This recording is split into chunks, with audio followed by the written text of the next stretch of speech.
Hey, this is Tom Nash, and not every day you see protesters swimming in the president's private pool, trashing his house, absolutely going berserk. That is exactly what's going on in Sri Lanka right now. That is not something you see every day.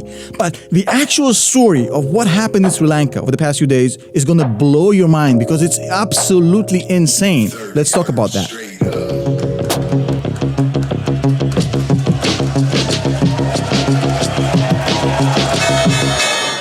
Hey, this is Tom Nash, and one of my favorite shows of all time has an episode where the main protagonist keeps trying to help this restaurant owner to actually get some business. He keeps giving him advice. Change your restaurant to Indian, change it to Pakistani, change it to whatever. And the guy keeps listening to him because he's the smart American and he's, the foreigner. But the restaurant fails because the advice was horrible.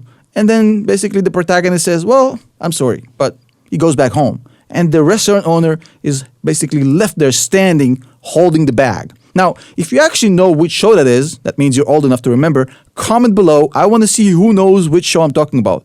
But I'll explain in a second how this episode connects to what just happened in Sri Lanka in a way that's absolutely going to blow your mind. I want to give a huge shout out to Bloomberg, who run one of the best financial newsletters in existence. This is not a sponsored video. I'm simply a happy paying client, and I want to give them a huge shout out. Their work helped me a lot with research for this video and a bunch of other videos I did, and I highly recommend it. Now, let's talk about Sri Lanka. Now, Sri Lanka is an island nation of 22 million people. It's beautiful. You never hear about it because nothing wrong ever happens there. It's quiet, it's peaceful, it's beautiful.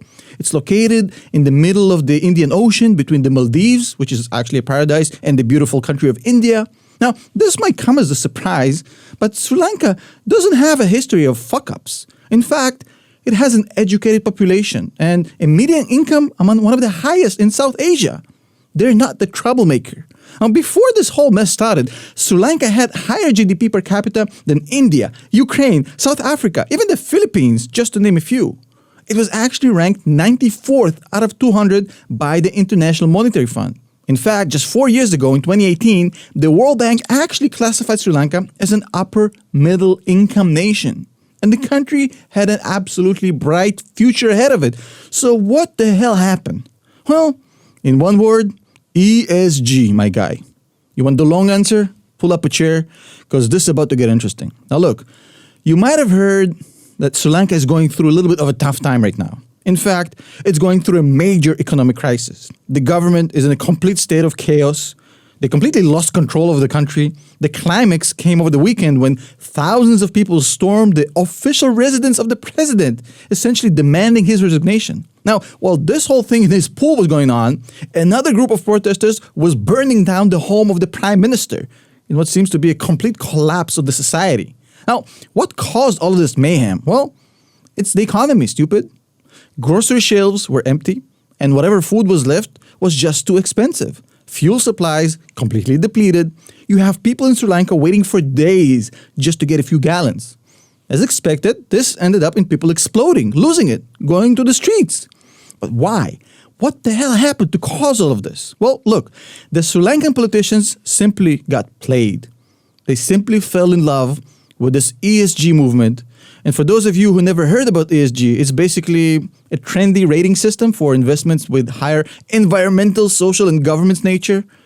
Now look, in 2019, the Sri Lankan government went balls deep into this bullshit, basically deciding to impose a nationwide ban on the use of synthetic fertilizers and pesticides, basically ordering 2 million farmers to go 100% organic overnight. And with this new organic initiative, basically Sri Lanka actually got their beautiful score of 98 ESG, almost doubled than the US with its measly 51, even higher than Sweden. Unfortunately, here's where the problem lies. You can't freaking eat ESG, my guy. And with stupid policies, you get stupid prizes, because what happened next was horrific. Now, this ban pretty much destroyed the country's tea crop, which is its primary export and a huge source of foreign exchange. Another example, rice production fell by 20% in just 6 months. That is a huge deal for Sri Lanka, who is always a self-sufficient in rice production.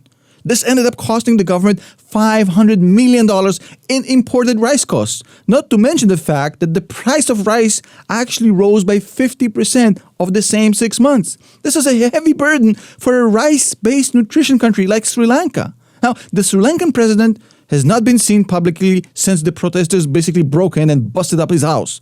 But 2 days ago, he announced he's going to be stepping down. Now, the problem is that whoever ends up running this country will have one hell of a shit sandwich to handle, because Sri Lanka is practically bankrupt. It doesn't have any fuel, food, or medicine. And now, they're facing one of the most horrific crises we can imagine with no solution in sight. Now, obviously, look, inflation didn't help. But in this case, the wounds are mainly self-inflicted. But hey, at least they achieved the near-perfect ESG score. It was all worth it. Now, I'm not blaming the Sri Lankan government or their president.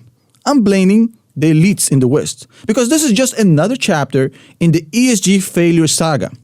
Germany had the same issue. Germany essentially did the same thing. They shut down its own nuclear power, coal power plants, just to get a better ESG score to suck up to the elites, only to become totally dependent on Russia for energy.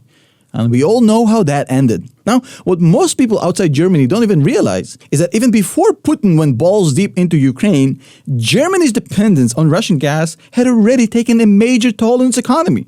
The German electricity prices literally jumped by 1,000% over the past few years. 1,000%! They literally have one of the highest electric bills in Europe, probably globally. This is exactly what happens when you voluntarily put yourself into a monopolistic relationship. Now look, Sri Lanka is not Germany, Germany is not Sri Lanka. Germany is facing a whole different enchilada, and their pain is still ahead. What happens in Germany? I don't know yet, but they're going to face some major issues, because the winter's going to come and they're going to have a lot of explaining to do. And unfortunately, this is exactly what happens when Western elites think they know better than the simple locals coming in, giving their horrible advice, thinking they know better, absolutely annihilating everything with their ESG agenda, living back to their country clubs as if nothing happened, while the poor Sri Lankans are left to handle this and clean up the mess, which is exactly what happened in the Seinfeld episode I referenced in the beginning. This was the restaurant episode with Babu, very famous episode. If you guessed correctly, comment below, let me know. And let me know what you think about what's going on right now with Sri Lanka. And if you want to watch more videos about things like that, comment below. I'll see you in the next video.